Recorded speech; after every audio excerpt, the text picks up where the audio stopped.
Evening all, happy Friday. Welcome to the Bobby Moore Stand. I'm Gary, he's Chris, and I'm off work for a couple of weeks. I'm sort of almost halfway through my holiday, Chris. How you doing? You been working hard? Yeah, I have been, mate. I have been. You know, you've probably forgot what that was like, haven't you? Really?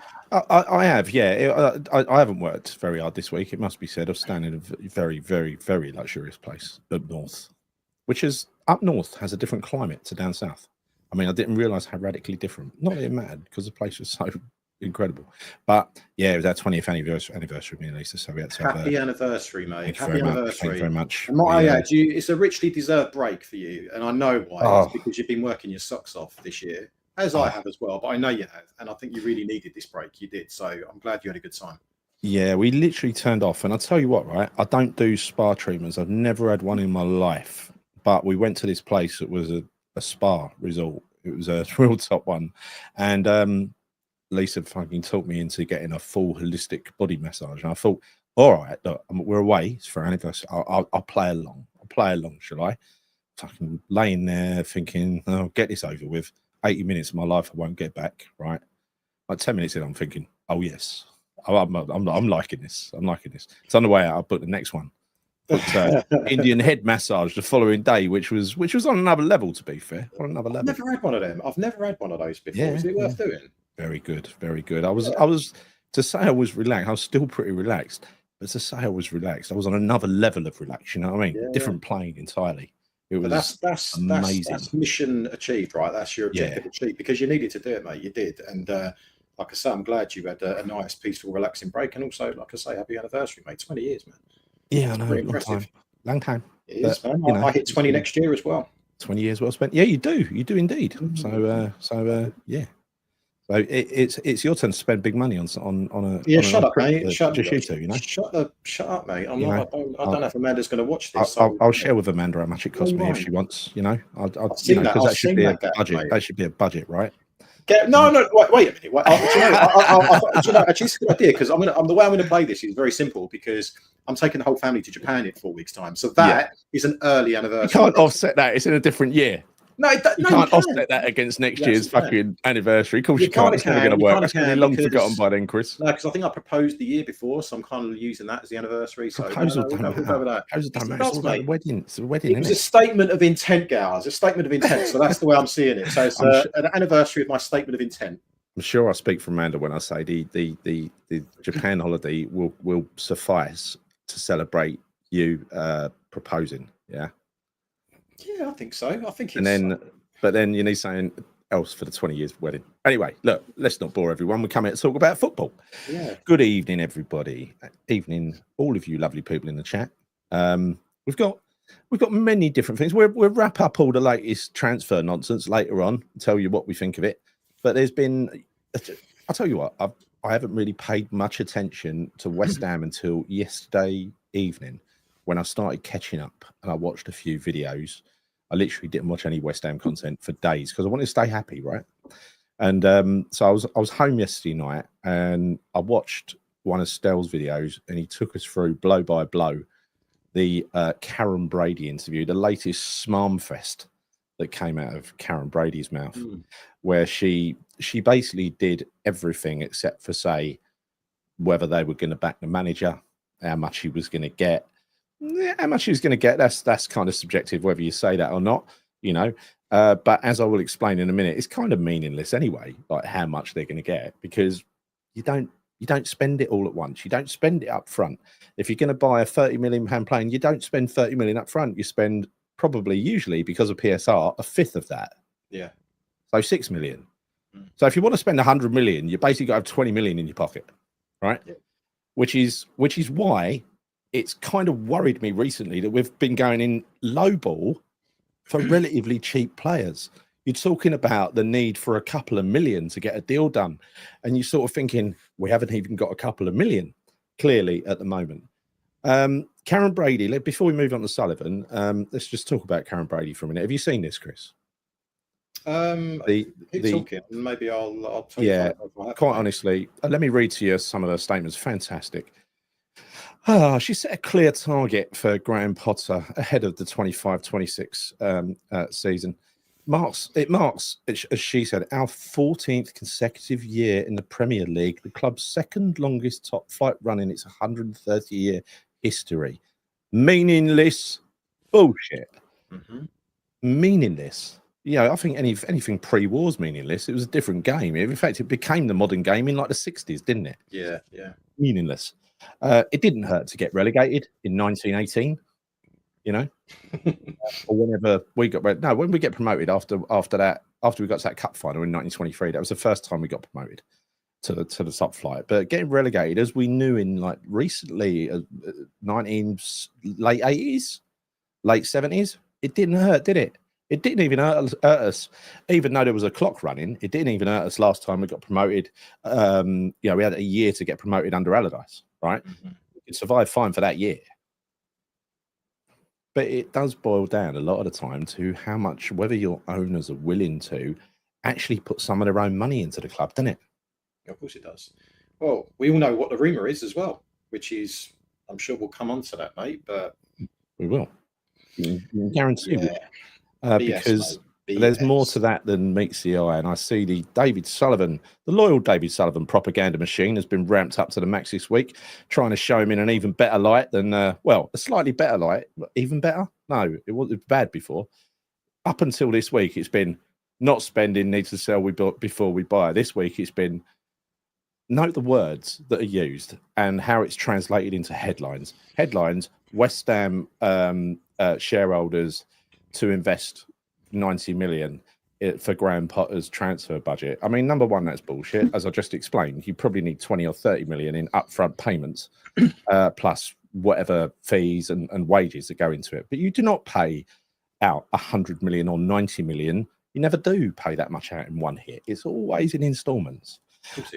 Nobody will tolerate it any other way now because of PSR, specifically because of PSR, because it's better to split small amounts over many years.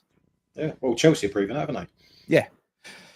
And what's happened? There is a date. I mean, it's the financial year in football terms. It ends, I think, at the end of June, and so that's why a lot of clubs are rushing. There is a period where owners, shareholders, can inject some money, some cash into the club, but West Ham don't seem to be doing that. The wording of what actually came out was they're prepared to. Yeah. They might, it might come to it. There might be a situation. Well, let me tell you what I think that situation is. And this is because I don't think it's anything to do with a transfer budget at all. I think it's to do with the stability of the football club. Like we discussed last week, there's a significant cash flow problem. Why couldn't we spend a couple of million up front on one of these cheap players that we were lowballing? Lowballing because we didn't want to get the deal done as usual. So, and other than that, I think it's only like Duran that we've been interested in because he's on loan, right? So no upfront payment at all, really, apart from a relatively small loan fee. But that was a non-starter anyway. They got because he's salary. It just supersedes anything that we can get even close. Which is so again more BS, right? In addition to pretty much most of the other transfer targets that we have seen.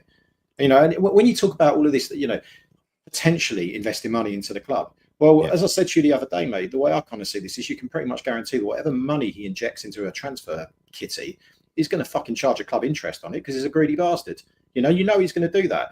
And this is all his own fault. We know it's all his own fault. But the fact that you're saying this now 1 month since the end of the season already, when you look at our squad, Gal, okay, we had a dreadful year last year. Let's not make any mistake about it. A dreadful year. The squad. Now, I know a lot of people disagree and say, we've got a quality squad. Yes, we do have some quality individuals, but we do not have a quality team. That's the big problem we've got, right? So there's gaping holes in various areas of the pitch for us. Now, we actually have now a weaker squad than what we finished the season with. And we've still not even come close to signing anyone, right? Yep. Let alone being close to selling anyone because clubs now know that we're desperate for money. So they're lowballing us. So you look at the Kadu situation. Seems like, I'm not sure Tottenham bid for him. I don't know if they did or not. Arsenal, Chelsea, you're talking circa 40 to 50 million, maybe something around that mark, right? Yeah. Hardly anything when you basically consider how much he really truly is worth. In addition to that, look how many players we've lost, right? You can say, they're old, they needed to go. And I would agree with that. But they were still first-team players for us. And they still played a lot of minutes last year. Creswell, Antonio before, obviously, his accident.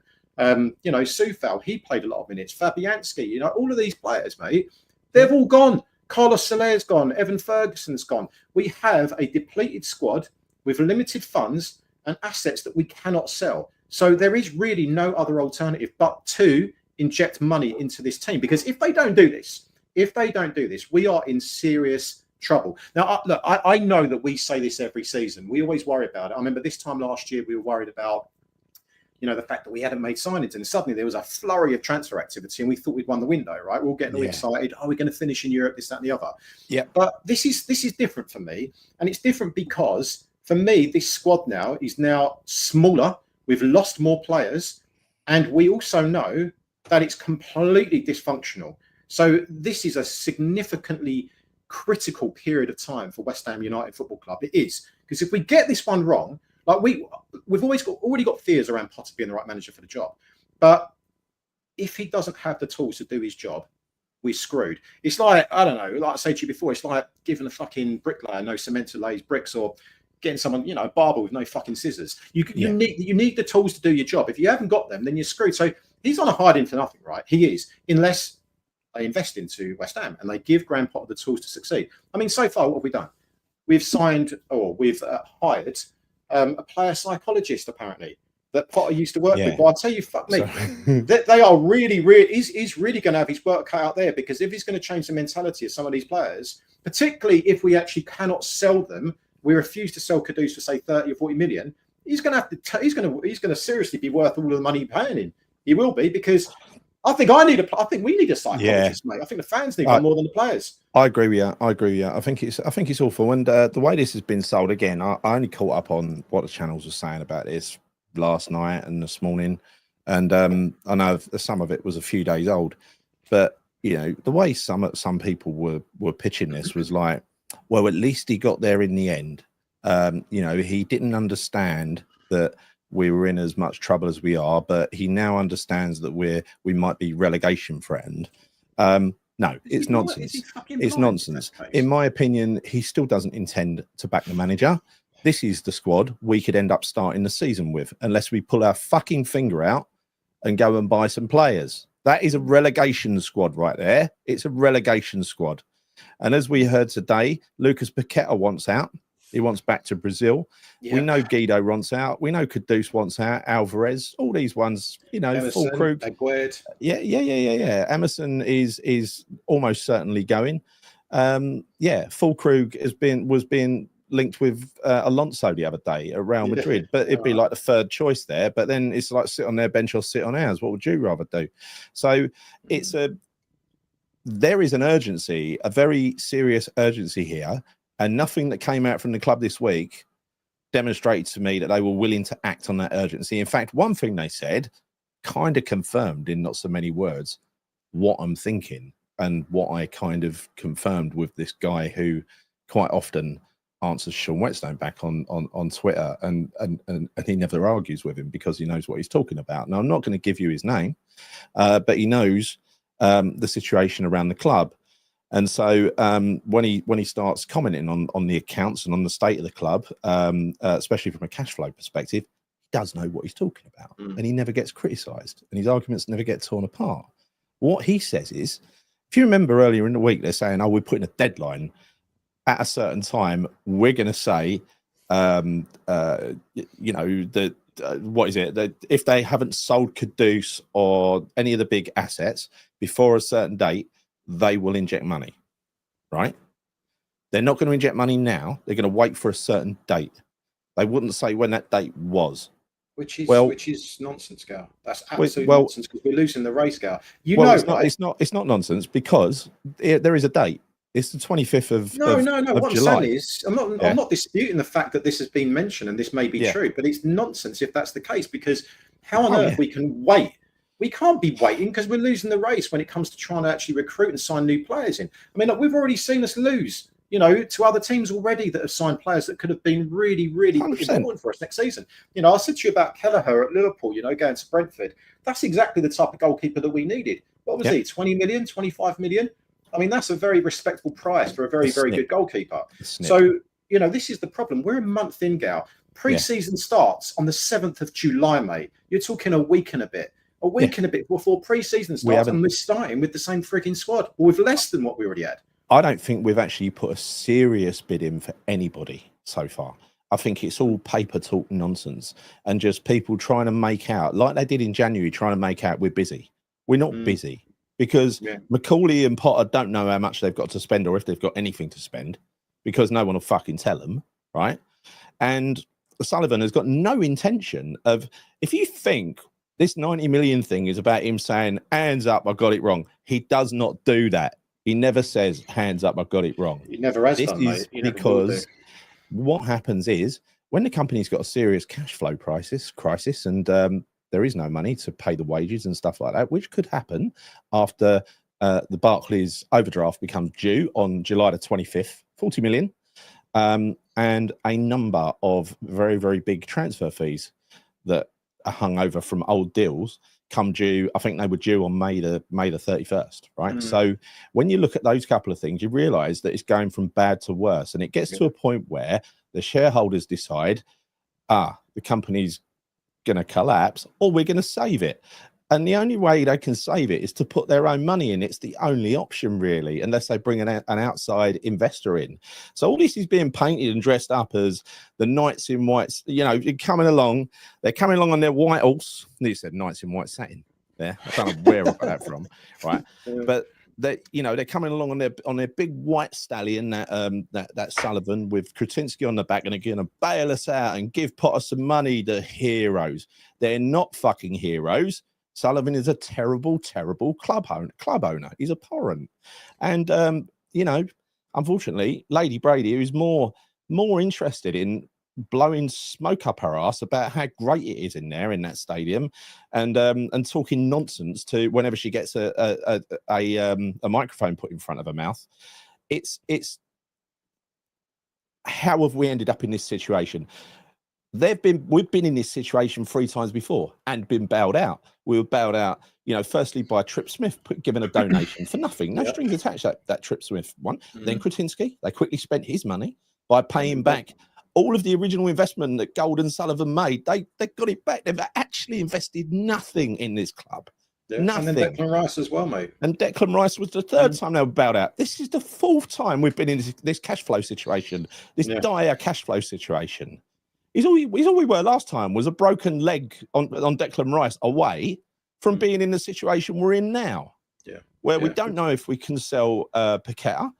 Gio said today, actually, I watched his show. It was quite interesting. There was one thing he said about Paqueta is even if he got found guilty, he still might be able to play in South America because he might only be banned by this football association, and FIFA won't touch it, and that wouldn't surprise me. So there might be some light at the end of the rainbow on that one. It might be as well something to do with, you know, them that I don't know. I don't want to speculate. But 30 million is cut price for him. That's all I'm saying.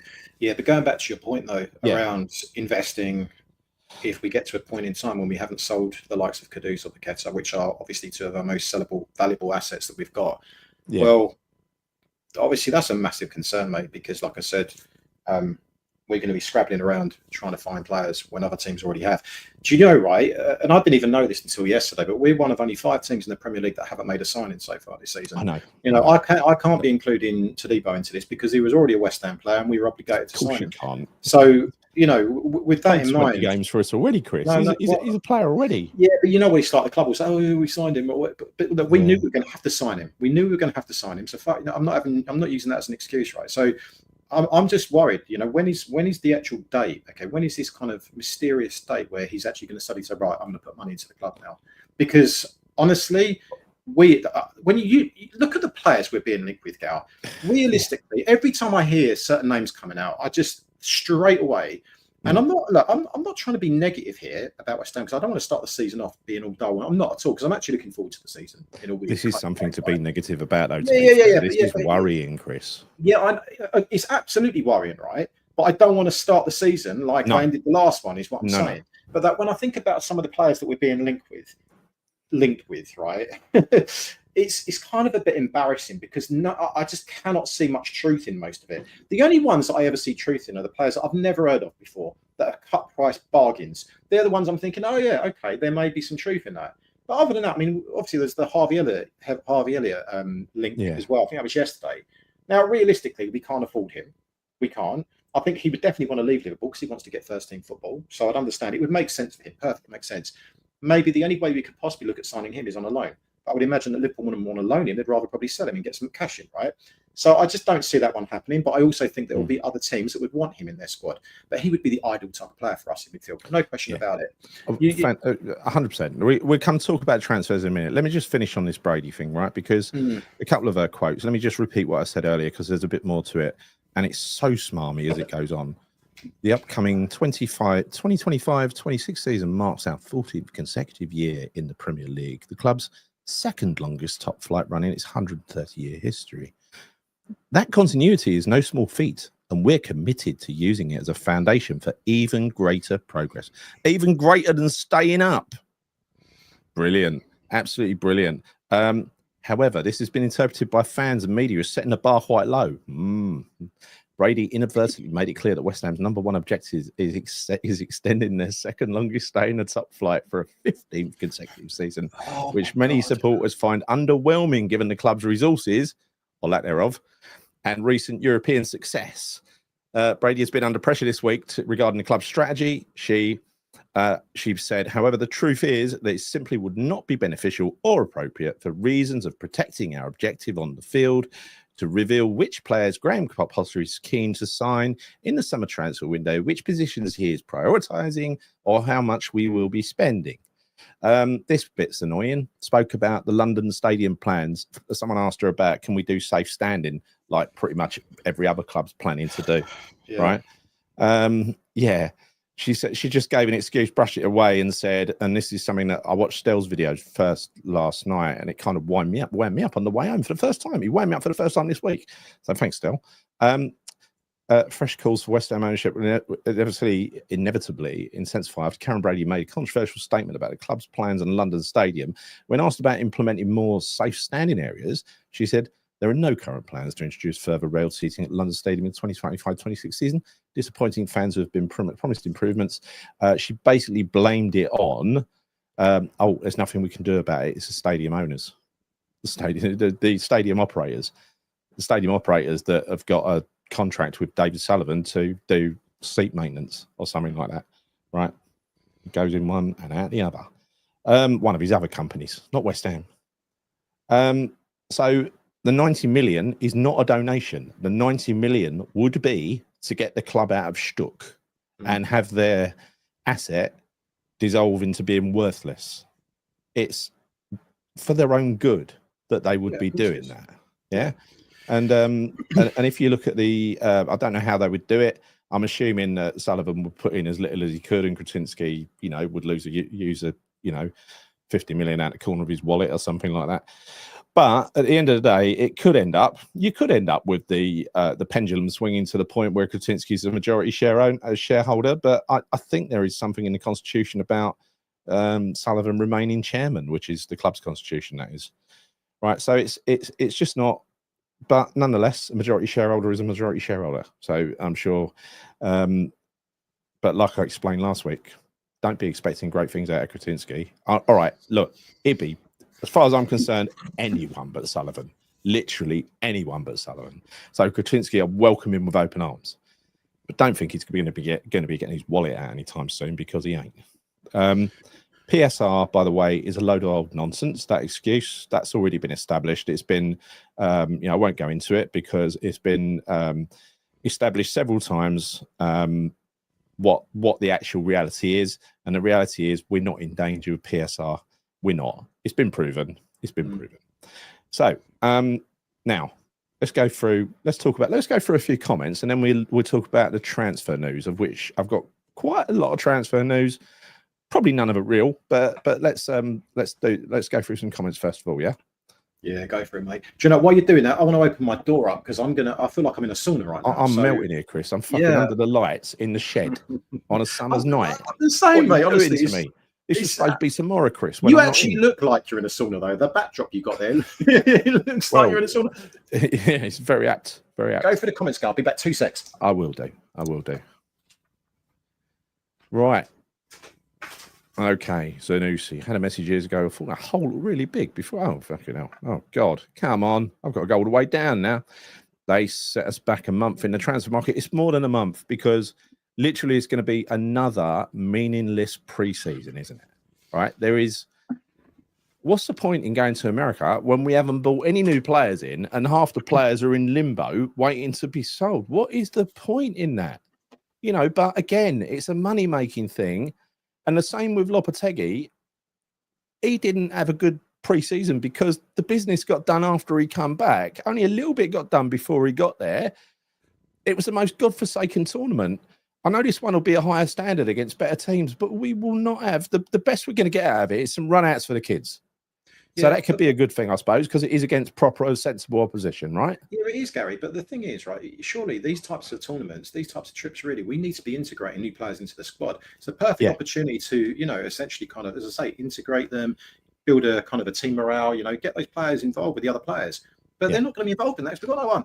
Yeah, for me, it just... Yeah, Tony writes, would you pay 85 million for Kudus after the season he's just had? No, nobody would. Literally nobody would. And I'd be mad to. Having said that, everybody knows how good he is. So that's why I suspect Levy's looking for a 50 million deal because he knows he's getting a bargain. Whether the manager wants him or not, but he probably does. But also, clubs know that they think you know, they can lowball us because, you know, apparently, and that's the problem. That's the problem with West Ham. We stick all of our dirty washing out there in public, and clubs can take advantage of this kind of stuff, right? We do. It's a joke, you know. How does that make any sense when we say we need money, we can't, we have to buy it, we have to sell before we can buy it? Well, ultimately, clubs can say, well, we can fucking lowball them for these players. Of course, they can. Exactly, and if you think that I'm the only one that knows about when the overdraft is due, think again. You know, if I think I'm the only one that knows about, you know, how much, for a start, they made an enemy out of someone very close who they embarrassed and tried to destroy his career professionally. And that's, what's his name? Stuyton. Yeah. Stuyton's got all that information in his head. The whole fucking market's going to know what situation we're in, right? And what kind of club we are, what kind of outfit we are. Because that's how I would take, if I was him, that's how I'd take revenge. And you. Yeah, mate. Little whispers here and there. We've known it for years, Gar. We've known it for years, though. That's the thing. That was a really stupid, naive thing to do, Chris. Someone is so well connected like that, fucking trying to kill his career. I mean, my God. But anyway. Oh, yeah. Psychiatrist for the fans. Yeah, I think we need it. I think we need a bit of I think we all need an Indian head massage next season. Maybe Brady a shell out for now. She won't. Got some good recommendations for that, then, clearly. Yeah. Gary, why did the club do this after the season ends like clockwork? What do you think goes on in their mind? The strategy? Well, the strategy is, I just outlined it. Brady admitted it. It's to stay up. That is it. Yeah, but there is no other target other than staying up. Exactly. There is no plan, though, Gal. We are. It's an absolute joke of a club in terms of how we are run. There is no like the manager, though, Chris. He doesn't like the manager. It's clear. He won't back him. You think Moyes would have been in this situation? Of course he wouldn't. You think Lopetegui would have been in this situation? He'd already made some signings. But he loves it, though, Gal. Right? He loves it because he knows that the negative attention will be deflected to Potter, not to them, and not to Sullivan. Exactly. He's teasing Potter, right? He doesn't like him. He didn't want him. He's only bought McCauley in because he was part of the Potter deal. It was like £1 million to release him out of Chelsea because, you know, you don't pay for people to leave other clubs, right? So he's only here because of Potter, and he don't like Potter. So how much do you like McCauley? And how much responsibility McCauley's going to get? He's been halfway under the bus already. His legs are under there. All right. And they're saying, he hasn't got the clout, the presence to carry out these deals and stuff like that. He's never done it before. It's like, like Brady done some wonderful deals in the.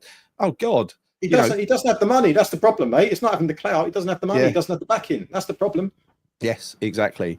And I'm sorry, there is no fucking way on this earth, if he does not get backed and we end up with a two-bob team at the start of this season, I'm not getting on his back. Not at all. I don't care how badly we play. There's only one person I'm having to go at if that happens. If we know publicly that we have and Potter has money to go out there and spend, and he doesn't spend it, or he doesn't spend it wisely, then I would be on Potter's back. But if, as I kind of anticipate to happen, he won't be backed as much as he needs to be backed to get this club back to a level of not just staying up, but just trying to get closer to, you know, maybe a 10th place finish. Because I'm realistic, you know, I am totally realistic. That would be unbelievable for us if we did that next season with this squad. It would be. Agree. I one thing I can't get my head around also, Go, and try and answer me this if you can. There's a lot of people out there, and also friends of mine as well, big West Ham fans, are telling me that we just need to hold on. We just need to hold on to our key players. Paqueta, Kudus, no, but a lot of people are saying, and I've also seen this being said. Where did that get us last season? Well, exactly that, right? So I don't understand the logic behind that, because people have this idea of, you know what, yes, we do have a talented squad. If we play this certain way or this certain formation, we go out there and we'll fucking take teams to the cleaners. Does anyone think that maybe people blame Potter for Kudus's performances? Well, maybe and Lopetegui and Moyes at the end of last season, because it's been a long time now, right? He made up his mind. He didn't want to play for us after Moyes moved him onto the left after selling Fornals and Benrahma, right? Yeah. That is when he made up his mind. He wanted to leave, and he's barely put a shift in since. Let's be honest with ourselves. He does not want to be here. He is potentially a world-class player, right? But he's got a fucking terrible attitude. Terrible, mate. Absolutely terrible. And I think if you would have seen him up close last season, I don't want him here. Yeah, well, look, particularly when the cameras aren't on him, see the work rate that he does off the ball. It's fucking disgusting, mate. It's nowhere near the levels it was the season before last. It wasn't. And I don't care that he went to apparently support his mate playing for Arsenal, right? I do suspect that he's already done a deal with Arsenal, by the way. You know that. But even if he hasn't, Chris, the optics of that, of going to see a London rival play football, that's showing no respect for your fans. No, it isn't. I don't know. You can't disagree with me there. No, I get where you're coming from. Yeah. But sometimes things can be read into, you know, you can take it out of context sometimes, because it does happen, Gal. It does happen sometimes. Can you just do me a favour? Let's both read this. Take a deep breath, relax, and you people sitting at home, and imagine you're in the garden listening. And we can calm it down, do a nice gentle voice. 26 degrees, nearly 9 p.m. and sunny in Norwich. Robin's Irons 541. He's having a Robin Irons, rather, 541. He's having probably a cold beer, I would imagine. Maybe a cheeky glass of wine. Yeah.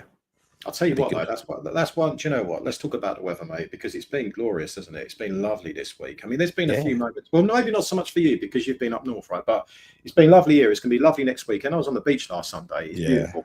So I'm well happy. This is certainly a much better summer than we had last year, isn't it? The one time we went out, we went outside because we were in this suite, this great big bloody suite for about four nights we were there for, and we went outside once to go over to the spa. The second time the spa came to us because we had a spa in our suite, right? And then we went out to a Michelin-starred restaurant the other night, which was fantastic. But then we went to another restaurant a few nights. So they're literally the only times we went out of the hotel in 4 nights, because in that suite it was so private and so secluded. You didn't have to do anything. The weather was terrible outside, but it had a sauna, it had a steam room, it had a massive fucking great big massage chair, and God knows, and one of those infrared things. It was like, and then it had a 40-degree hot tub outside, which I found out when it's raining, when it's cold and windy and raining, which it was, it's actually really nice in a 40-degree hot tub. Well, yeah, I totally agree with you, mate. If you're going to have a hot tub, you want it when it's kind of pretty cool outside, because it's nothing worse than going from hot into hot, mate. You know what I mean? I think it's a lot more relaxing. Yeah, no, honestly, I saw it. You sent me the video of it, mate. It looked really, really nice, I must admit. I was a bit jealous because whilst I was sat at my desk working, I was thinking about you laying there in your flipping hot tub and you're into your head massages and all body massages and happy endings and all this kind of stuff. And I'm working away, mate. I'll tell you what, I don't know what's happening to me. I've discovered my feminine side because I do like a spa treatment now. I do. There's nothing wrong with that, Gar. There's nothing wrong with that. You need to relax. I'm loving it. I'm not ashamed. You've got to find a way of relaxing, mate. I tell you, you've got to. I'm trying to figure that out for myself because I have no way of relaxing. I haven't cracked the code on that. You should try it. Try a head massage. Try an Indian head massage. Ooh. I don't think that's going to do the trick, mate. Oh, it's different class, Chris. If you want to, no, it's head, shoulders, and everything else. You can't ignore it, right? When it's happening, it ain't a gentle massage. Let me say that. I don't know, mate. I don't know. Massage don't really do it for me, to be honest. It's a rigorous massage until they get to the head. But is it painful the next day? You saw the next day? No, I had a deep tissue massage all over the body the day before, right? That was sore for about 2 days. It has to be said, right? But when it was being done, I loved it. Loved it. But she was brutal. She had little tough northern hands, this girl, and they're quite hard, like little hammers. They were little hammers. Little Anna's lovely. Yeah. Sounds good. Right, mate. let's have a quick look, see if there's anything else to talk about. If we're getting 90 million, then let's crack on. We're not. Roger. Pre-season tour is absolute bollocks. Yes, it is. Complete waste of time. Could be playing little teams, trying out youngsters. Instead, we've got 3 show pony games against teams we don't want to be playing at the moment, like Bournemouth. They're good. Man United will be better, and whoever else. The owners are just total liars. Indeed, Barry Krishna 9981. They have lied from the minute they, well, probably were born. I don't know. But ever since they've walked into this club, all they've done is positive spin for their own ends, everything. Like the survey that wasn't really a survey that showed us how we all were really looking forward to moving into the London Stadium, and the surveys and little sound bites they've taken since that prove what a great success it was. Yeah, what a load of old nonsense. But she will use us to make her point, like the recent that bill that's going through the Lords about a new governing body for football. She don't want that because that's people showing an interest of what's going on inside football clubs. They don't want that. Definitely not. So one of the only times she's spoken in the Lords was about that. And one of the terms she used was season ticket holders are the lifeblood of our football clubs. Thinking, oh my God, the same season ticket holders you just tried to rump over concessions and then reluctantly back down on it. Speaking of season ticket holders, right, we all know that the renewals were really, really poor. Yeah. But one thing, and it made me think the other day, because I saw some posts on Facebook, right, in various West Ham related Facebook groups. And there's a lot of new season ticket holders coming to West Ham, which, look, if I'm being honest with you, I mean, it's great. It's great that we've got people that are interested, want to come and support West Ham and everything else. I've got to be honest with you. There was one post that really made me laugh, and I just thought, Christ almighty, is this the type of fan? Well, I'm not saying all the fans are like this, but there was this fan saying, just bought a season ticket. Can someone tell me, does that mean that I have to go to every away game as well now? I was like, really? Like, so it concerns me that people are, I say people, person ask. No, yeah, I was like, no, you didn't really ask that. Honestly, it was literally, do I have to go to every away game? You know, how does that work? I'm like, really? Did you really ask that question? But I just worry because I think we've lost a lot of really, really good.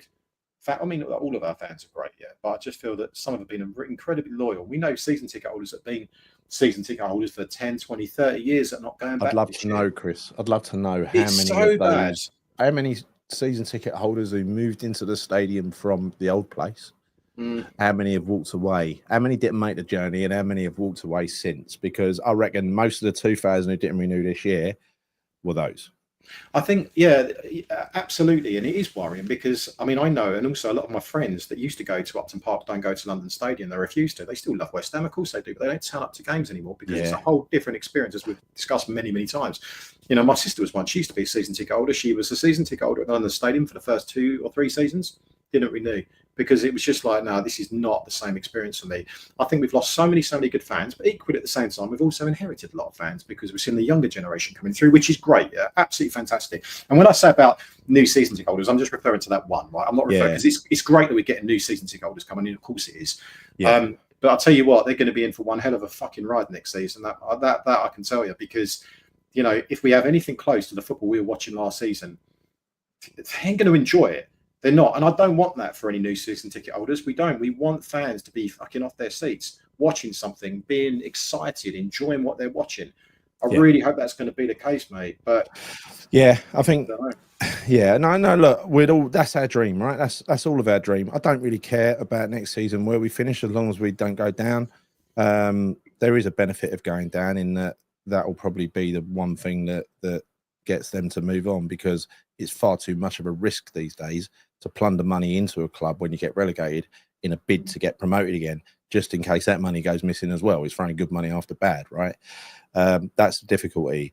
So if they were sensible, they would rebuild with one eye on that, with people that they can keep and would allow them to make a challenge. Because seriously, there is, you know, I ain't just getting excitable here. That team is a relegation team.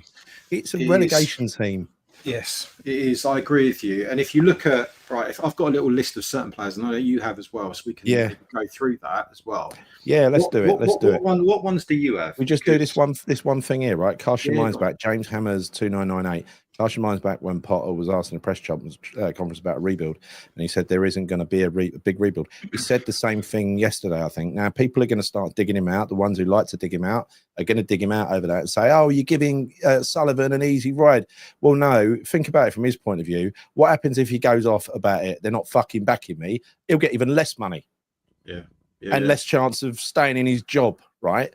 So what's the point? I mean, frankly, if there was a deal on the table that he was supposed to be backed and he's not being backed and it's written into the contract, then he needs to do a Kirbishley, walk out and sue him. Yeah, that's what he needs to do. Do you think, right? I'm not going to have a go at him over it. If the owner is not giving him money to spend, he's just not making a fuss about it, because what's the point? Otherwise, if he does end up left with a group of players plus one or two others, he's got to make the best of a bad bunch, you see.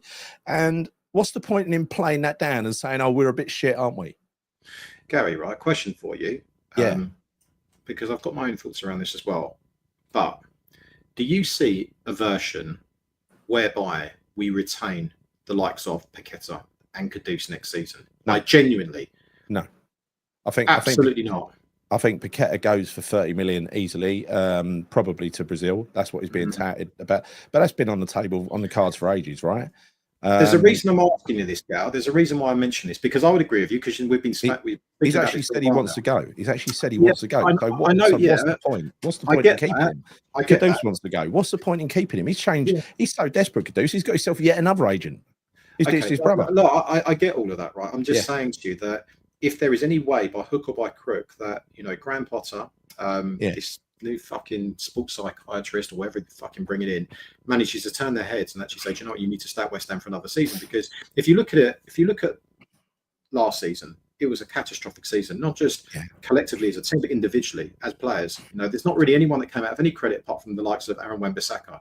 So for someone like Mohamed Kudus, he won't necessarily be targeted by the biggest clubs that realistically he could play for. So, you know, when he's on song, we all know he's a world-class player. He could go to likes of Real Madrid, Barcelona. He could actually play for those types of teams. He could go to a Man City or something, right? But that seems unlikely. Well, not unlikely. It's not going to happen, right? Who needs a right winger, by the way? Who needs a right winger from those top clubs? Who needs one?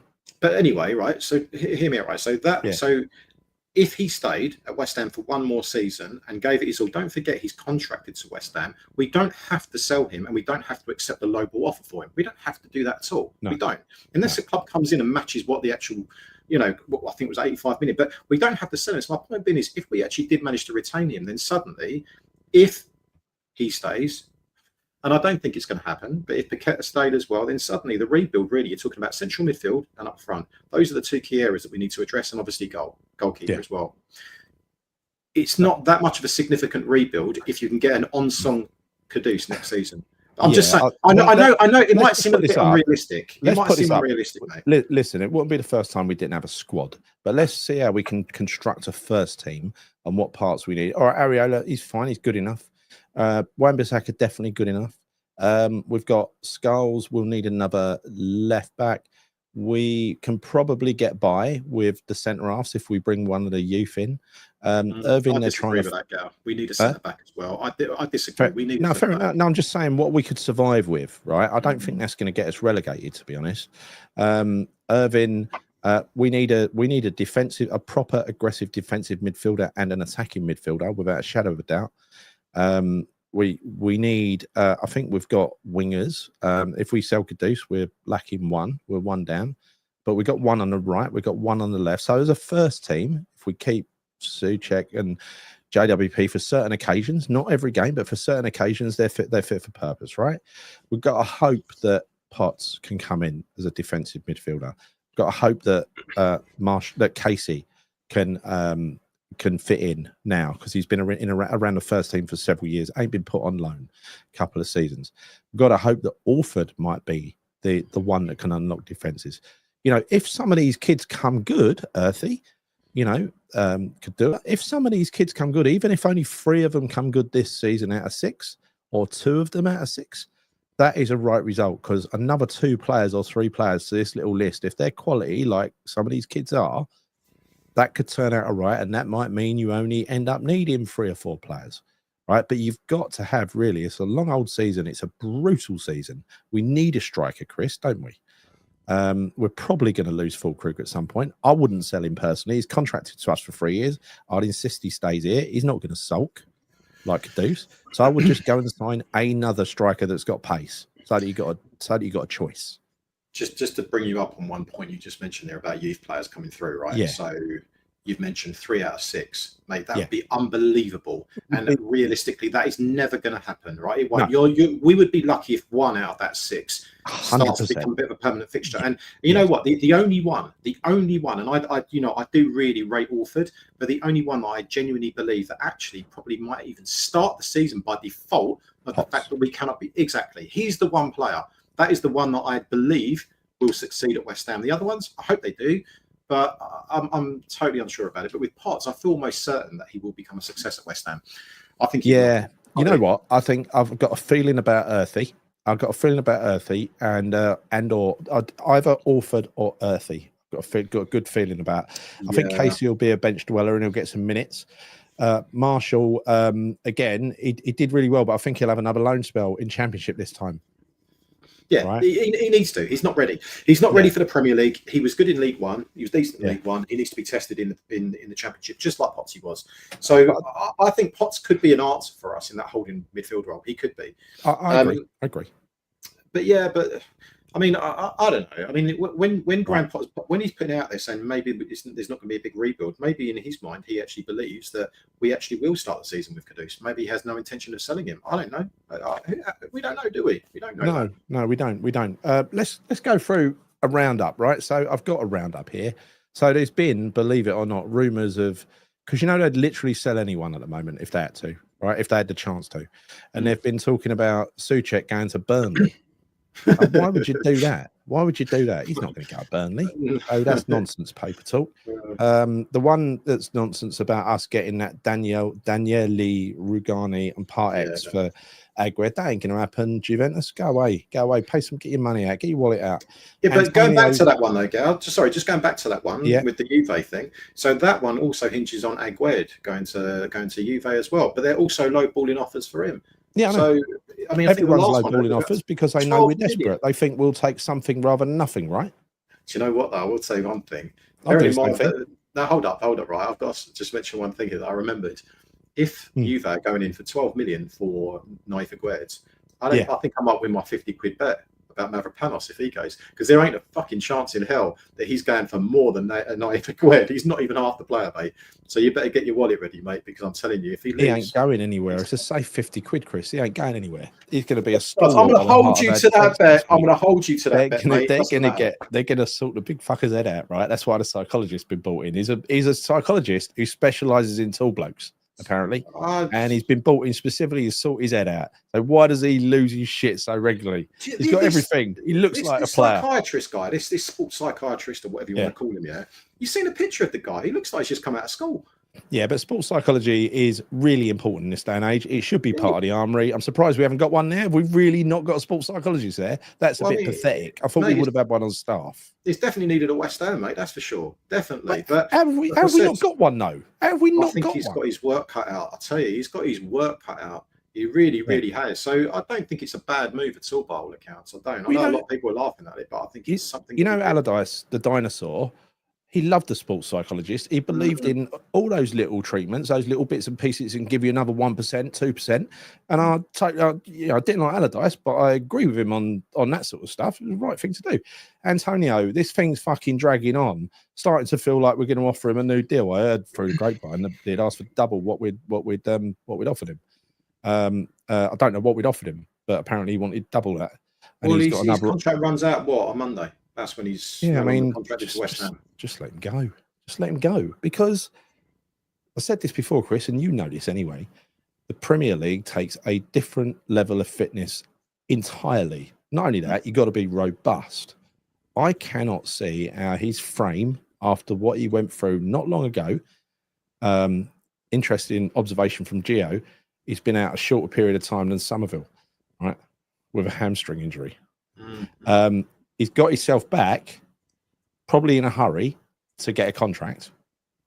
And I don't think that's going to, he was struggling he'd put in a good 5 games at the start of season and start to run out of steam, then travel around the world and be even worse anyway. What's he going to be like now? He's still playing international football, for God's sake. Really? Yeah, but in fairness, I don't think that's a bad thing for him, because he needs to regain some of that match fitness and also see if he's actually still got, see if he's still got the fitness and the ability to actually go out there and actually put on half a decent performance, right? So at the moment, Chris, but would you want him cramming his legs onto a plane? Not that he crams his legs onto a plane, but traveling by plane to the furthest reaches of the world to knacker himself on international duty when he's coming off of one of those injuries? So if he said, this is one scenario where I might agree with it, right? If he agreed to sit on the bench and be a bench warmer, right, and does not push for a first team start unless we absolutely are desperate and would run out of strikers. That's first condition. Second condition is you do not play international football. Third condition is don't get double your money, give you another half. So he was offered loads on top ups anyway, right? So his top ups would be based on being available to sit on the bench rather than play first team football, right? That's what I'd say. Yeah, no, that's a good shout. I mean, I love Antonio, but his time has passed now as a West Ham player. But what worries me though is we could have a similar scenario to what we had with someone like Carlton Cole, and we let him go and then we put him back again on a free transfer. Because if we cannot sign anyone, then you could mark your fucking. I mean, you can guarantee that would be a real possibility. I'll be honest with you. Like I said, I don't have any problem with him playing international duty now. Absolutely not. I don't have no problem in playing international games now because I think he needs to. Yeah. During this season, absolutely not. He can't do. But I would say that, like you, there would have to be caveats in his contract that stipulate that he would have to, I don't know, maybe it be a pay-as-you-play basis. Maybe he has heavy incentives based around goals that he scores or assists or something like that, which will give him the motivation to actually really go out there and try to get in the team and try to, whatever, right? I wouldn't have a problem with that because that's a win-win situation for us. It kind of is, right? There's no expectation or obligation to have to play him. He's just going to be there as a backup if and when we might need him, if he is fit enough. So actually, this little period of games he's going to be playing for Jamaica, that's probably going to be a good test for us to see if he's still got the ability. But he only made a sub appearance the other day, So I don't know. I think he needs to. I think he needs to go. In all honesty, I think he needs to go. We need to look. We've already cleaned the decks with the likes of Creswell, Soufal, Fabianski, some of those aging players. Danny Ings. I think he needs to be part of that as well. It's a shame that he didn't get his send off. But you know what? The club's bigger than a player. We just need to go on, move on, and get someone else in. We have to do that. 100%. I agree with you. And look. If all good things come to an end, that's it. He's 35. So not only has he had that massive injury, he's 35 and he wasn't scoring goals anymore anyway. So why are we even talking about him like he's going to be a good striker again? He wasn't a good striker before he got injured. He was a good player. He always gave it his all, but he wasn't a good striker anymore, was he? Well, what made him effective was his physicality, his strength, and all those kind of things. Right now, freeing up space for others. Yeah, but the big question now is, will he actually have that about him anymore? Bearing in mind that his body's been absolutely broken like 7 months or 8 months ago, whatever it was, right? So it's a big question mark. And like I said, I think he needs to depart. I admire him. I admire him for coming back so quickly. It takes a lot of work and discipline, and it must have been fucking soul destroying coming back from something. Did you watch the video? Did you watch the video of him? Did you watch his rehab video? Yeah. It must have been incredible pain he had to go through to get himself back up to even to run so quickly. It's incredible. His powers of recovery are amazing. Yeah. And he did start playing football late, so maybe, just maybe, Championship, right? Maybe he'll get a couple of good seasons in the Championship, or even a couple of good seasons for promoted Premier League sides, where he can play. He's not going to play 90 minutes every week for 38 games, is he? Let's be real. I know. So who do we bring in then, Gal? Let's talk about transfers. Well, we got and we're being linked with again Nice forward Evan Gusan, who I quite like the look of when I looked into him in the winter when I misunderstood our intent and thought we were going to sign players. Stade Reims Gambian striker Adama Bojang. Man, I looked into that guy. I'll tell you what, come on. Like, that one is actually probably realistic because he's probably, if you look on Transfer Market, he's worth about £1 million, right? Yeah. But, if I look at his, second tier football, right? Yeah. A £1 million striker. Yeah. Realistically, is what his market value is worth. Transfer Market is pretty accurate with this kind of thing, by the way. So give or take £1 million or whatever, right? Obviously, not give, take, it'll be free. But, Jesus Christ, that type of player. It's a gamble to sign somebody from Ligue 1, let alone leagued. Yeah, it is, mate. It is. Wanna... I heard one, right? I heard one, yeah. And the funny thing about it is I've seen absolutely no press coverage of this player whatsoever. And I don't know where I heard it from, but there was a player, and I thought I'll look into him, and his name is John Kennedy. Have you heard about this one? No. So John Kennedy, he is a Brazilian player, plays in the Brazilian league. I think he's not. Yeah, he's around about 20 or 21 years of age. What's his Brazilian name then? It must be Joninho or something, right? Probably, yeah, Joninho or Kennedinho, I don't know. But yeah, but no, this player, like, I thought I'd look him up, and he looked pretty decent, mate. He did, and from a value perspective, he's probably up. Well, I think he's probably realistically between 5 and 10 million, so probably affordable potentially. If we do have a few quid floating around.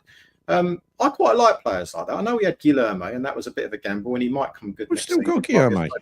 I know that he could be a slow burner, but I did look him up, and I thought to myself, I'd much rather I sign a player like this fella rather than some of the other strikers that we have been linked with that actually we have no chance of getting. Like, I'm still seeing links with Jonathan David every now and again. I'm still seeing. Why is Jonathan David not signed for anyone yet, Chris? I don't know. I don't know. Happened? But he's wrong with him. But he will be at the London Stadium very soon, though, mate. Along with hello. In the friendly. Perhaps we can make it like Lopetegui. He heard the incredible atmosphere at the London Stadium when he was Seville manager and thought, I must manage this club. It has a good atmosphere. Certainly, or whatever he called it. Ambience, he said, didn't he? So that was when I liked Lopetegui. He was quite good early on when he spoke. I was hard, and they just lose the fucking will to live, don't they? They do, yeah. He just teases you.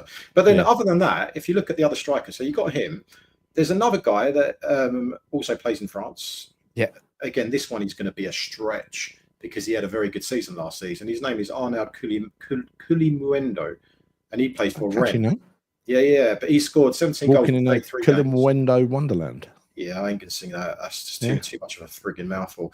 But apparently, right. So Spurs are in for him, but they seem to be the only club that is in for him. And apparently, Rennes are resigned to the fact that they will be losing him. Now, if he is actually a striker that, by all accounts, is worth around about 22 million quid, why would we not be going in for a player like that when clearly striker is one of the prime areas that we need to bring reinforcements to, right? Why would we not be looking? He looks like a really good player, by the way. He does.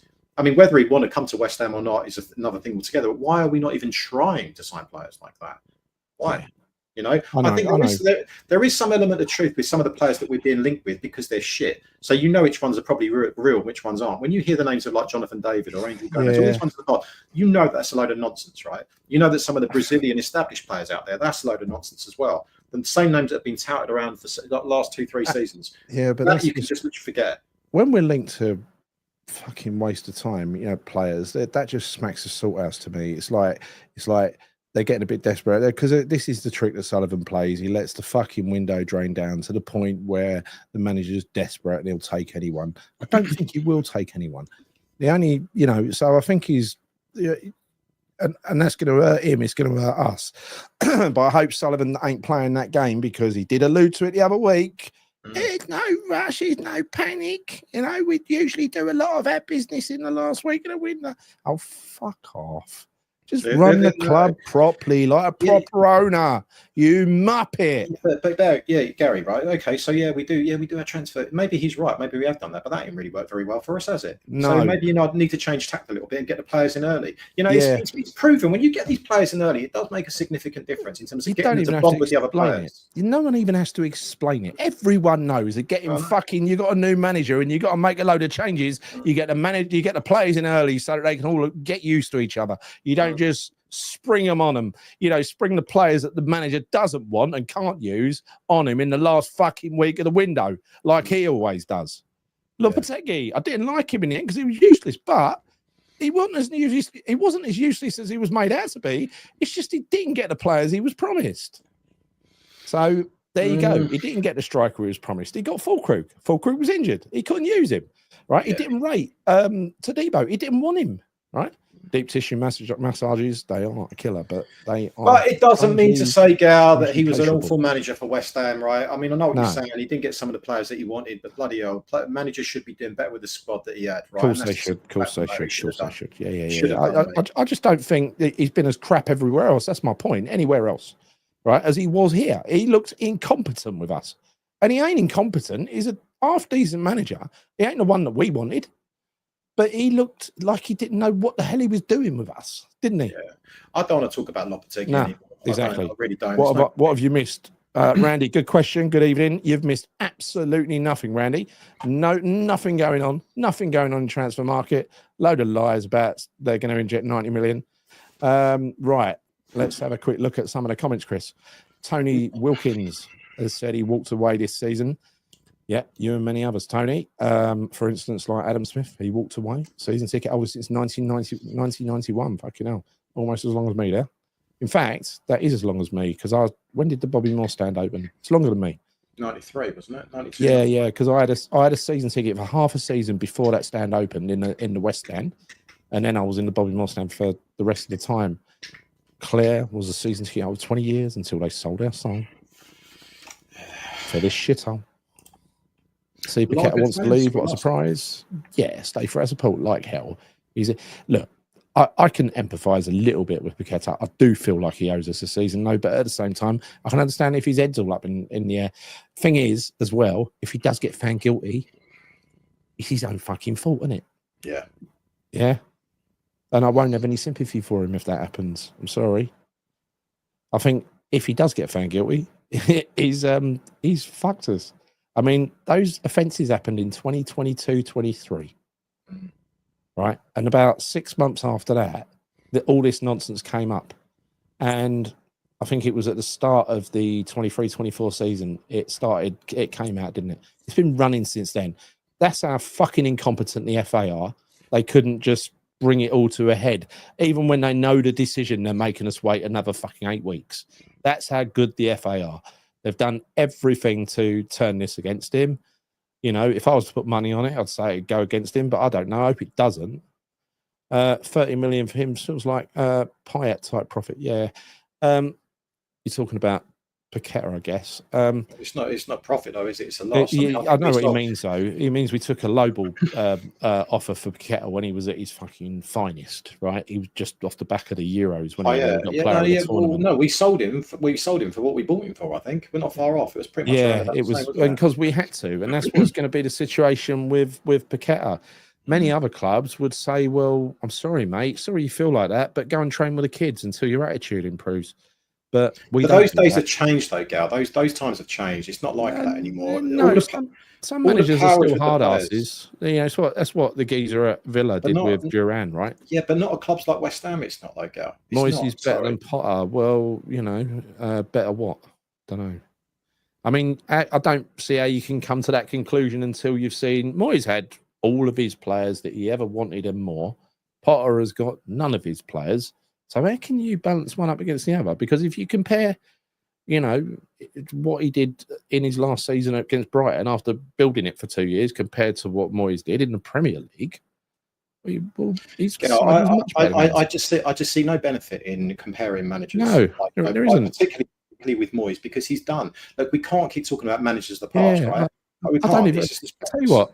There's a new season resolution, right? This season, I don't want to mention Moyes once, not once. Well, only when we played them. Only when we played them. But I don't see there's no benefit of doing it anymore. I'm still going to try and not mention him when we play him. Right? Just don't want to talk about him anymore, right? It's so long ago now. In terms of Sullivan, even if we want to invest, he wants to invest 90 million, which I doubt. This news feels it ain't really investing to the squad for spending. It's investing to save the club, i.e., his investment. He don't give a shit about appeasing the fans. This is about his investment in the club. Yeah, it's all about his investment and the value of his investment. Yeah, of course it is.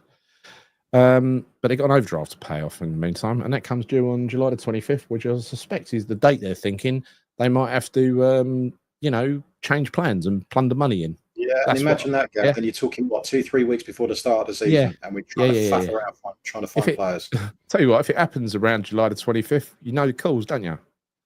If it happens sooner, I'm wrong. And I'd love to be wrong. Oh, mate, I would love to be wrong, but invariably, I think we're proven right most of the time under Sullivan, because nothing ever really surprises us with him. It doesn't. The thing is, Trudge, if he is found guilty, we'd be lucky to get 30, because there'll be very few Brazilian sides who can pay that kind of money. They'll have us over a barrel. Exactly. It could be worth nothing. if he's banned worldwide. What if he's not found guilty? What do He's you not think found guilty. realistically I would agree happen? with Trodge. He's worth 50, without a doubt, and we should demand 50 for him, or he goes nowhere. I don't think we'll get that for him, even if he is found not I guilty. think, To be honest with you.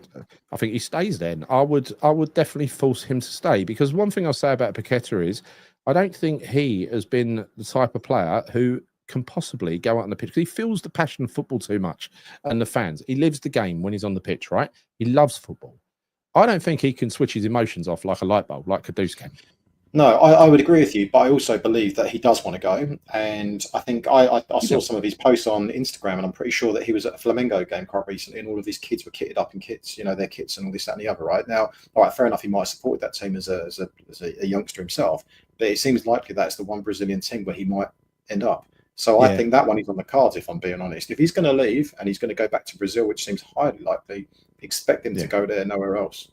When we're likely to send, as Matt says here, when we're likely to sell Kudus is when the 85 million release clause runs out, which is, I think it's 3rd week in July or something. then we'll have to take pretty much any offer.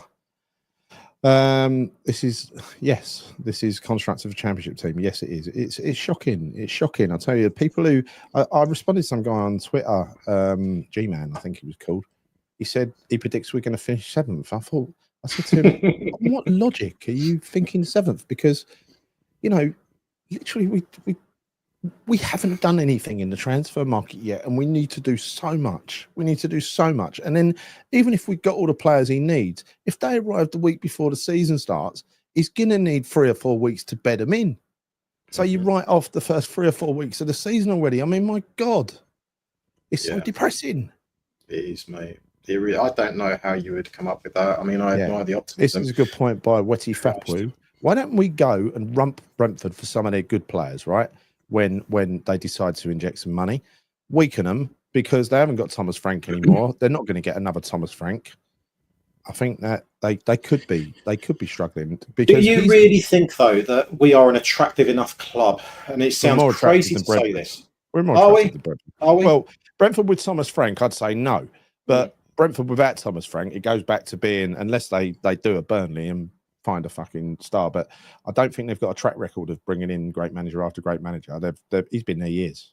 I don't know. I mean, that is my concern, that I just don't necessarily think we're as an attractive club as we all think we are. I mean, don't get me wrong, I love West Ham. West Ham is a big club. Of course, it's got the lure of London and everything else. No, mate, it has, but I'm just being realistic here. When you look at what we're in, it's getting less attractive, Chris. It's getting less attractive. It is, because when you look at some of the players that apparently we're after, which I don't believe for a second, there's not a chance in hell they'll join West Ham over other clubs, because we can't offer them what they want, which is European football most of the time. So these top level players, and I'm not talking like players that should be playing Champions League. I'm talking about players that want to play in Europa League. We can't offer them that. We can't offer Conference League. We can't even offer them the possibility of even us qualifying for the Conference League at this moment in time. Not with the squad that we have. We need to make so many changes. We need to invest and bring in so many players to make that even a possible target.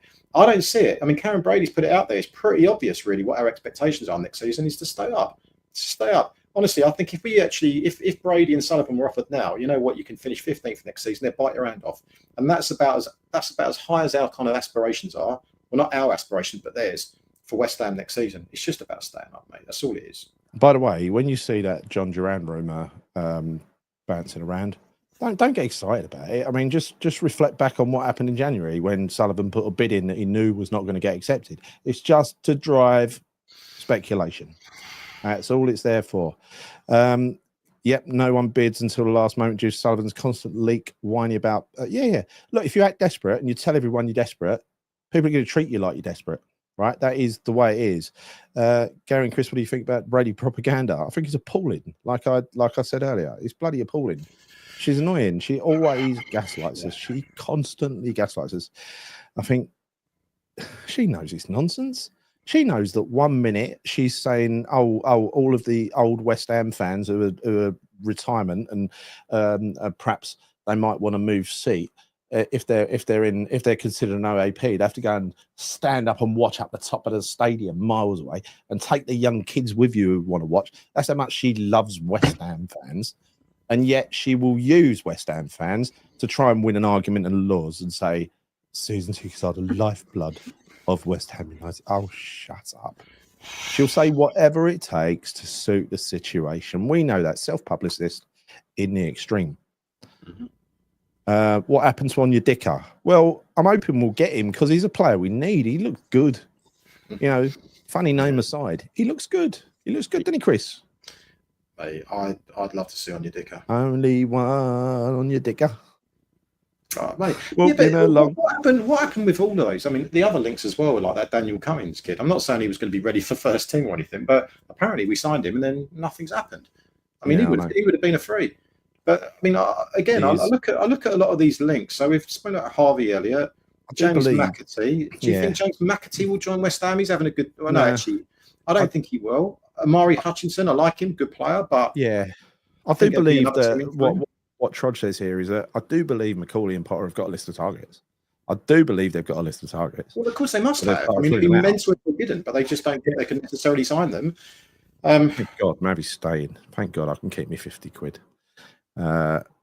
I can't imagine Brady biting his ear off. I'll be happy to pay you 50 quid for Mavropanos to leave West Ham and us to actually buy another player, mate. I'd happy to lose that bet. Can you say that, Chris? Because it means more money coming back into the club that potentially we could reinvest, although I doubt we would. But yeah, I'd be happy to get it. It'd be hilarious, right? It'd be hilarious if he got sold for 15.1 million. I just love that. That's the thing. And it all you said 16 million, Gal. Was it 16 million? I said 15 to 16 million, yeah. Okay. No, well, what you 15 to 20, I said actually 15 to 20. So you could sort of settle on 16. So hold up a minute. So if he goes over 20, which we know is never going to happen, does that mean I win? Oh, then it'd be null and void because no one expects that today. All right, so that's it has stupid to be money. 15 and 20 million, right? Yeah. I thought it was 16 million and plus. To be honest, that's what I thought it was. So 14.95 million, I'm going to be a little bit gutted and I'm going to have to negotiate with you, right? So Dave Walker says, if we believe all the Daily Shite Endless podcasts from other channels, look, it's not all other channels. I'm telling you, it's not all other podcasts. It's not all, news sites and everything else. But it's just like, and people have got to talk about stuff. They've got to make shows. But I just can't find it inside myself, nor can Chris, to just repeat the nonsense that comes out of fucking David Sullivan's mouth. What's the point? I do look, lies. What's the point? I do look at them because you never know, right? I mean, obviously, there's always one or two that there is some element of truth around. But like I said before, I think it's typically the players that either one we've never heard of, or two, they're dirt cheap. It's or a combination of both. Then I suddenly think, oh, you know what? That would make sense. It's like the winter window, Chris, when we decided to close the window 3 days early because we knew exactly it was going to end up on Evan Ferguson loan and nothing else, right? So we closed it 3 days early. We were right, yeah. But it wasn't exactly a lucky guess. It was obvious. So Trod, you would hope we can get him, but need cash. Yeah, well, the thing is, we don't need cash to go. We don't need 20 million to buy a 20 million player, which is what he is. We need, 6 and a bit million? We haven't even got that. Or no, 5 million, sorry. Or if it's over 5 years, 4 million. Yeah? For a 20 million player. Mavropanos is the best centre back we have. Is this like some kind of like it's my pseudonym? Yeah. Yeah, I was going to say some separate account you got. Yeah. Rumours that Cornet could be staying, struggling to offload him. Well, again, when Cornet was fit, which was not very often, let's be honest, he was all right. Yeah, but he hasn't even. Right. He was injured for what team was he whole time? The whole season. He scored a couple of goals. He scored a couple of goals, and then he got injured, didn't he? For I forget what team he was. He creates conflict amongst the fans. Look, he's our best header of ball, says Bodger, and Daz 1-1-2-3 says Maverick is a pony. He's a pony. Mavropanos might be the best header of the ball, but it doesn't mean he's a good defender, does it? Yeah. It don't mean that. If we sell Mav, we need someone like Cresswell. Yeah, shame. What won't this be Dino's third season with us coming out? Yeah. Be the most average player to ever play for us for a long time. Probably get a testimonial in 7 years' time. Unlike Cresswell. We'll probably try to convert him to a striker, mate. That's what we'll be doing. Whatever the reservations with Potter, despite I think he needs to more, but ultimately he's been set up to fail by the same owners who cannot at least give him the platform to improve. It's not just stupid, it's criminal. This is a football club run by, supported by fans who love the fucking football club. And we're just being openly just fucking fucking ignored, and we're constantly being given nothing to look forward to. Literally nothing to look forward to. They've taken us from winning a European trophy to getting as bad as we possibly can in 2 seasons. But that is so West Ham, though, isn't it? We've supported West Ham long enough to know exactly what we're like. If we ever come close to winning something, you would expect that the next couple of seasons we might. We were relegation candidates almost last year if it weren't for the 3 shit teams at the bottom. We would have been relegation candidates. This season we definitely are. That's where we've got in 2 seasons since winning a European trophy.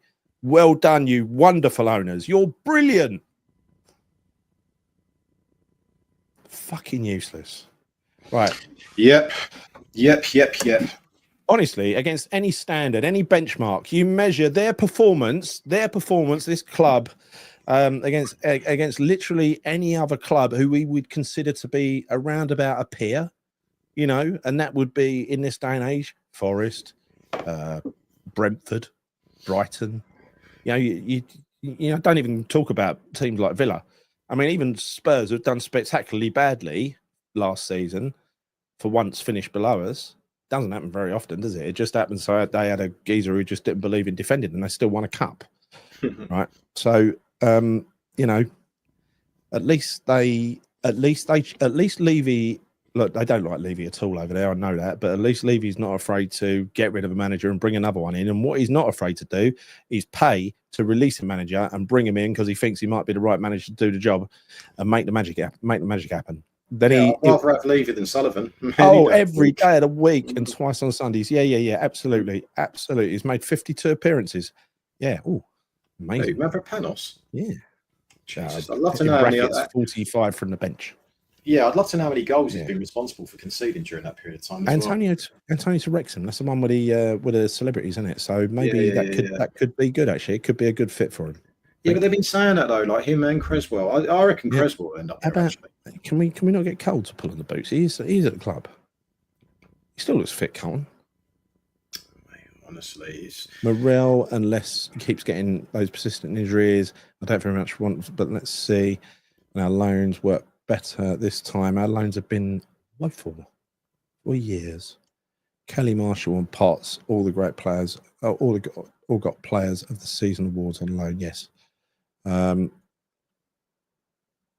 Yeah, forgot about Kelly, by the way. His boat should have gone on that slide as well. Got to stop in a minute. It's been going for ages. I'm just about cooling down now, though. Right, frightening sign of where we are. We're talking about giving Antonio a new contract. Yeah, we really shouldn't be. But that is where we are, right, Dave? That is where we are. That's where they want us to be. They want us to be Premier League Ponces every single year. We can't have anything. We can have 66,000 fans in that fucking stadium, right? But we still have to ponce our way through the transfer window and sign the summer transfer window and sign nobody in January. That's what we have to do because we only support West Ham and they happen to be in charge of West Ham. As it stands right now, and I think I pretty much know the answer to this question I'm going to ask you, right? As it stands right now, let's say we bring in a couple of the youngsters, Potsy, maybe I don't know. Maybe we retain one of Kudus and Paqueta. Just one. Okay, just one. Well, no. It can't be Kudus. It can't be Kudus. Oh, no. Listen, it's a hypothetical scenario here, right? It's got to be right. One or the other. Okay, whatever one, it doesn't matter. Where do you see us finishing next season? If we could keep Paqueta and he went on a lifetime ban and we could sign a couple of players, I think we could finish, towards the top of the bottom half. Top of the bottom. So maybe 12th, 13th ish. I mean, it doesn't. But this is what I'm saying. Though I'm not talking about signing better players because I'm not even saying that's part of the actual question, right? I'm just saying with what we've got, and we retain the likes of Paqueta, we bring some of the youngsters in, and we get maybe one or two average squad players. Where do you see us finishing? Because my honest answer today is I think we're bottom 3, Gal. I do. Even if we keep Paqueta, I still think we are. If we don't sign players, if we just rely on elevating youth, and we bring in a bunch of average, we will get relegated. I'm in no doubt about that. But a striker is key as well. Unless he can perform miracles and he somehow gets the raw materials that ain't immediately useful, but he can turn it around. But I do believe what Sullivan's doing here, if I'm being honest, is he's saving the money until January. when he will spend an emergency and he can back his manager that he chooses, right? Let's say we get a signing in midfield, okay? Carlos Backer linked again, Chris. Carlos Backer's linked again. Forget it, mate. Right. Let's say Gary. Let's say we do sign a midfielder. Let's say, and again, in this magical hypothetical world, we sign Harvey Elliott, which would be a great addition to our squad. Yeah. We bring in Potsy, and he would be great in the middle of the park as well. It still does not solve the problem of what we have up front from an attacking point of view. We need a striker so badly, and I just do not know what striker we realistically can sign that is going to make the difference for us, that is actually going to put the ball in the back of the net. That's what worries me, because, you know, with Fulkrug, we're reliant upon the fact that he's going to stay fit, but history will tell us that he won't stay fit. So we do need a striker that will be our number 9, right? Consistently our number 9, and that won't be Fulkrug next season. So that in itself worries me, because I just don't see where we're going to get the goal shot. What we could be heavily reliant upon Jared Bowen again coming in off the right, or even maybe playing up front. It's not good enough. We need to solve that problem as well, and that is a big, big problem. It's midfield and attack, because we've said this before about areas you would prioritise in the transfer window, you know, that really are going to make a difference. I know we said goalkeeper. I would argue and say, actually, I find it more of a priority in the central midfield and up front than I do as a goalkeeper. I do, because I think if you were going to compare the level of quality, not based on positions here, you would say that we lack more quality in midfield and up front than we do in goal. So I think those are the areas we need to solve first. Yes. So goals, lack of goals gets you relegated, that's for sure. Now, young Celtic hotshot Daniel Cummings should be signing us for us on Tuesday. We know that, 19 years old. He's going to be a backup striker to the backup striker. So we still need a top striker. That's a good signing, I think. He's done well for Celtic. Who knows? That's championship standard. Who knows? So one of my mates, Gary, supports Celtic. He came off the bench in a Champions League game, I think he told me the other day, and he missed an absolute sitter, right? Now, I'm not saying that means he's a bad player, but let's not get excited about him. Yeah, good signing, but no, it's not solving the problem for now. It's not solving the problem for now. We need problem solvers now. I'm actually, honestly, I'm sick and tired of all years playing for the future. What future do we have? I mean, what is our future? No, you're right. But at least he will feature in some of the pre-season work and get used to the team, right? That's at least important. We're also linked with. What value is that? What value is that? No, it honestly solves no problem, Chris, because he's not a first choice player anyway. But we've got Evan Guston, who we just mentioned, Emmanuel Omega, and Matthias Quisgarden. I've not heard of that one. Are said to be 3 of the leading contenders to fill that role, as well as one striker that refuses to go away is Saint Etienne star Lucas Stassin. That's the gossip. Well, let's see, mate. Let's see. Like, you know, we're not really about the gossip here. We look at them and we just basically kind of debunk most of them. That's why I left them one till the end. Yeah. I mean, honestly, put your money on that Adam Bojan guy signing instead. He sounds more up our street. £1 million, or maybe that geezer that we spoke about last week, the Wycombe Wanderers striker. Yeah. He'd be another option as well. Apart from that, don't know. Other than that, it's Dave the Postman, isn't it? He's going to get a run out. I don't know. Yeah, but anyway, look, let's leave it there, Chris. Anything else before we go? No, mate. No, not really. But yeah, how's your eating been this week? Actually, because I know we talked about food last week. I did have an 8-course meal in that Michelin star restaurant with matching wine for 5 courses, it's horrendously expensive, but it was a culinary journey, Chris. That's what it was. I had a KFC today. Yeah. No, I don't get a bed for KFC these days. You know what I mean? That's a posh KFC. Yeah. Right, honestly. But so it didn't go too well. But at the same time, I'm not. That's probably mostly what we ate all day. We were just weren't really picking or anything like that because there's nothing to pick on. But yeah, Gokhan Toure, seen in the Seven Sisters Road. What again? Bloody hell. Yeah. But yeah, so not bad. But next week is all about getting back on the straight and narrow after being very, very, very, very, very, very, very, very relaxed this week. How's the non-smoking going? I'm fine, yeah. It's going fine. Good. Well done, yeah, mate. I'm still on the vape. Look, still on the vape. Still got it. Yeah. Hey, there it is, the little finger. Yeah. So thank you everybody for watching. Thank you everybody in chat. Thank you, Claire and Matt, for coming on at short notice. 30 minutes to go because Chris mistook it Saturday for today. Lucky he did because I'm going out tomorrow anyway. And so am I. So yeah. Bit of luck there, bit of fortune. But yeah, thanks for stepping in, chaps and chapess. And we'll get on it next week as well, by the way, because I know we were saying this. To be honest with you, this week has just been so busy for me, as it seems to be every bloody week. But no, I definitely have the intentions of getting on here next week a little bit more than we have done. Hopefully with something more tangible, something we can actually talk about, something with a bit of substance, a bit of truth. That would be nice, wouldn't it? Well, now I'm back and on holiday, so I will have time to make shows next week, get back into the swing of things again, hopefully get a bit more, do a bit more digging and stuff like that, take an interest. But thank you everybody for watching. Thank you everybody for your lovely comments in the chat. And we shall see you in the week. See you soon. See you, Chris. Have any ones.